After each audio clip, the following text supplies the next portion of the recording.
Welcome to Monogamy to Open. I'm Dr. Rhoda, and this week we're talking about understanding the different open relationship styles, between polyamory, swinging, and designer relationships. For those who are brand new to exploring open relationships, it can be very difficult to really understand how these different relationship types are designed. So this week we're going to talk about polyamory. Now, currently there is a lot of talk in the media and on the internet about polyamory, or poly as it's often referred to by those who practice it. And many people say they're poly, and yet it can be, when you ask them the details of how they do it, it can be confusing as to whether or not they're really following what the true definition is. And there are, of course, many, many ways that people engage in polyamorous relationships and how these relationships are created. Yet there is a common factor that really is what makes them polyamory. So for a relationship to be considered polyamorous, all of those involved need to be aware and consenting that other relationships exist. And everyone has the option to have more than one committed partner. So committed not only emotionally but sexually. Now, the levels of commitment and the level of being in love may vary, as well as whether everyone is equally involved with each other in the various polyamorous relationships. And there are a lot of different terms for the various types of poly relationship styles. And these terms are ever evolving. And at times, some terms are more in favor than others. And plus, people make up their own unique terms. So if you hear a new term that you've never encountered, you may have to clarify what it exactly means with that person, because it may be their own unique term. But I want to talk about some of the most common terms and really the basics of how those basic types of poly relationships work. Now, first we're going to talk about a triad or a throuple. A throuple is a more common modern term for a triad, but they basically mean the same thing. And in a triad or a throuple, there's three people who are in a committed relationship with each other. And typically all three have a relatively equal commitment with each other. It's a very common form of poly, and it can be made up of various configurations of gender. So it could be one male and two females and one male, three females, three males. All of that is very possible in a triad or throuple relationship. Now, another type of relationship that also has three people is called a V. However, only the person that's represented at the bottom of the V is the one who's emotionally and sexually involved with the other two who are represented at the top ends of the V. The other two, of course, are aware of each other. They're often friendly with each other. They're just not as involved either emotionally or sexually with each other.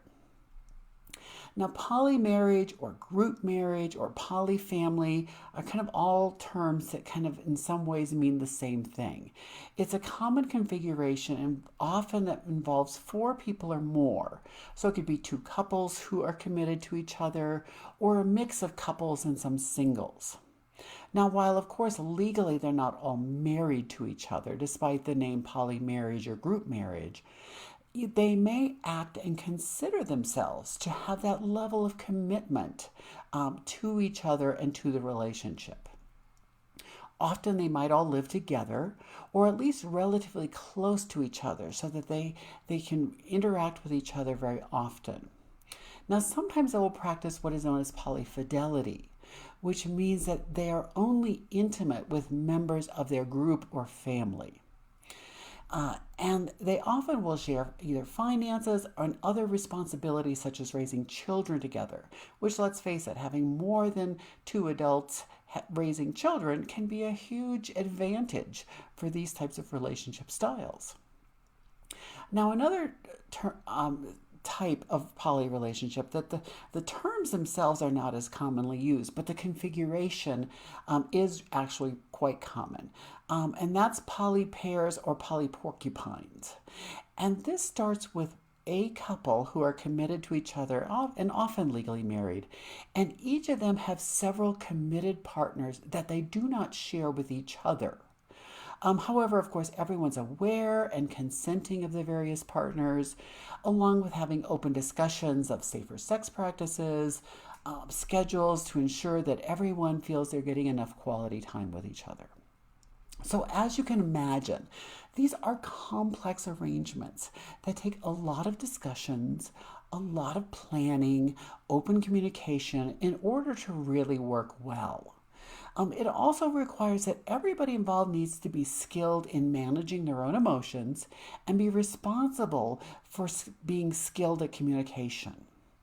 I often like to say that a polyamory is in some ways more difficult because it's, I think, the furthest from monogamy than the other types of open relationship styles, because in polyamory, you have that option to be in love and have those deep emotional connections with more than one person. And that is so contradictory to what we're raised to think about relationships being, or love relationships being from monogamy, that this really puts a strain on the emotions people feel and the ability to manage their communication with all the people involved, that it is really much more of a challenge when people decide to go into polyamory.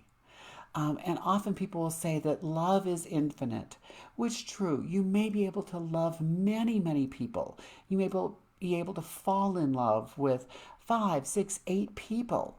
However, time is finite, and the practicality of having 5, 6, or more deep, intimate relationships can be very challenging, since we all have the same 24 hours to a day and 7 days a week, and now you've got to also add in your job, childcare, family responsibilities, and all of the other things that you have to do with your time.